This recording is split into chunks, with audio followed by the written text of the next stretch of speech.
सभी को सुप्रभात। आज कक्षा 12 विषय समाजशास्त्र में मैं आपको अनुसूचित जनजातियों की समस्याओं के बारे में बताऊंगा। इससे पहले के वीडियो में मैंने आपको अनुसूचित जातियों के बारे में बताया था, यानी कि एसटी जिसे आप कहते हो, एससी के बारे में मैंने आपको शेड्यूल कास्ट के बारे में आपको बताया था। आज मैं आपको एसटी के बारे में बताऊंगा, शेड्यूल ट्राइब कास्ट, है ना। तो अनुसूचित जनजातियों की क्या समस्या है। तो सबसे बड़ी बात है कि जनजाति कहते किसे हैं।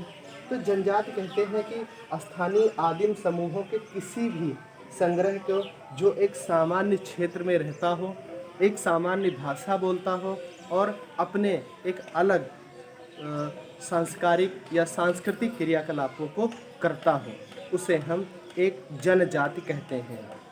सीधे और अगर सरल शब्दों में हम कहें तो जनजाति वह मानवीय समाज है जो समाज के मुख्य धारा से अलग जंगलों में अपना जीवन व्यतीत कर रहा है, जहाँ पर उसकी एक अपनी भाषा है, अपनी खुद की एक संस्कृति है, अपने खुद की उसकी बनाई हुई एक व्यवस्था है और मूल समाज की मुख्य धारा से अलग जीवन व्यतीत कर रहा है। तो जो मूल समाज से या अपने समाज से अलग जीवन व्यतीत कर रहा है, जंगलों में रह रहा है, उसकी क्या समस्याएं हो सकती हैं।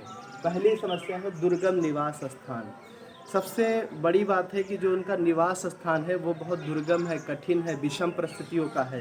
भाई हम घरों में रहते हैं, पक्के घरों में रहते हैं, छप्पर के नीचे रहते हैं, लेकिन समाज से जुड़े हैं। अगर कोई तेज़ बारिश होने लगी, भूकंप, बाढ़ जैसी व्यवस्था आई तो लोग हमारी मदद करते हैं, हमारे पड़ोसी हमारी मदद करते हैं। लेकिन अगर आप जंगलों में रह रहे हैं और वहाँ बाढ़, भूकंप और तमाम तरीके के तूफान, कोई आपदा आती है तो वहाँ आपकी कोई मदद करने वाला नहीं होता है और जो आने जाने का रास्ता होता है वो भी बहुत कठिन होता है। पगडंडी बनी होती हैं, उन्हीं पर व्यक्ति आते जाते हैं। आने जाने के लिए कोई अलग से पक्की सड़कें या व्यवस्थाएं नहीं होती हैं। दूसरा है सांस्कृतिक संपर्क की समस्या। जो हमारी अपनी संस्कृति है, सभ्यता है, जो रहन सहन का स्तर है, जो बोलचाल की अपनी व्यवस्था है, उससे वो बिल्कुल विपरीत रहते हैं। उनकी अपनी भाषा होती है जो अन्य जो मुख्य समाज है वो उसको समझने में असमर्थ रहता है। उनके अपने संस्कार होते हैं, वो अपना जिसे कहते हैं कि अपने व्यवस्थाओं में ही रहते हैं। या जो आदिम समाज है, जैसे अगर हम लोग क्या है कि देवी देवताओं को साथ साथ विज्ञान को भी मानते हैं, लेकिन वो वहाँ भूत प्रेत जैसी व्यवस्थाओं में संलग्न रहते हैं। और हमारी जो बोलचाल आचरण है, जो हमारे नैतिकता है, वो बिल्कुल अलग उनकी अपनी व्यवस्था है। चूँकि जंगलों में रहते हैं इसलिए उनमें सांस्कृतिक विकास जो है वो बहुत कम है। हम कह सकते हैं कि ये सांस्कृतिक विलंबना या विडंबना के शिकार हैं, क्योंकि वो मूल, जैसे हम लोग बड़ों का सम्मान करते हैं, पैर छूते हैं, उनके यहाँ ऐसा कुछ भी नहीं है। हम लोग कहीं जाते हैं साफ़ सुथरे कपड़े पहनते हैं और बढ़िया कायदे से धंस के जाते हैं, नहा के जाते हैं। उनके यहाँ तो ये भी व्यवस्था भी नहीं है। चाहे जहाँ आना जाना हो, कपड़े धुलना छोड़ नहाना भी बड़ा मुश्किल काम होता है। तो कहने का मतलब है कि उनकी अपनी सांस्कृतिक समस्याएं भी हैं, जिसे ऑनबर ने सांस्कृतिक विडंबना कहा था। ठीक है। फिर क्या है, सामाजिक समस्याएं क्या हैं। तो सामाजिक रूप से भी समस्याएं हैं। जब हमारी बोली, भाषा, विचार एक दूसरे से मैच नहीं करेंगे, मिलेंगे नहीं, तो हृदय मिलना, विश्वास होना अलग की बात हो जाती है।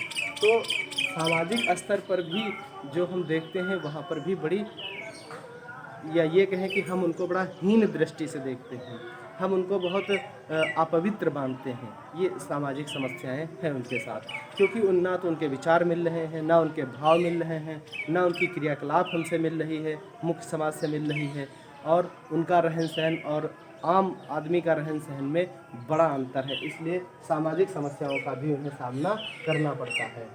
स्वास्थ्य संबंधी समस्याएं, जब दुर्गम निवास स्थान है, जब आने जाने की समस्या है, तो आप सोच सकते हैं, कल्पना करिए कि वहाँ स्वास्थ्य सेवाएं कैसे पहुँचेंगी, जंगलों में अस्पताल कैसे पहुँचेंगे, जंगलों में डॉक्टर कैसे पहुँचेंगे और उन्हें अच्छी प्रकार की स्वास्थ्य संबंधी व्यवस्थाएं कैसे मिलेंगी। ये अपने आप में ही एक बड़ा प्रश्न चिन्ह है, क्योंकि हम मुख्य समाज में रहते हैं तो यहाँ पर स्वास्थ्य संबंधी सरकारी और अर्ध सरकारी व्यवस्थाओं की भरमार है। हम किसी भी बीमारी का इलाज करा सकते हैं, लेकिन जो समाज के मुख्य धारा से अलग जीवन व्यतीत कर रहे हैं उनके लिए स्वास्थ्य सेवाएं भी बड़ा दुर्लभ काम है वहाँ तक पहुँचना। शिक्षा संबंधी समस्याएं, फिर वही बात है, स्वास्थ्य नहीं पहुँच सकता है क्योंकि दुर्गम स्थान है, हमारी अपनी खुद की संस्कृति नहीं है, शिक्षा के वहाँ केंद्र नहीं है, इसलिए शिक्षा की समस्याएं हैं। शिक्षा के केंद्र ना होने के क्या कारण है?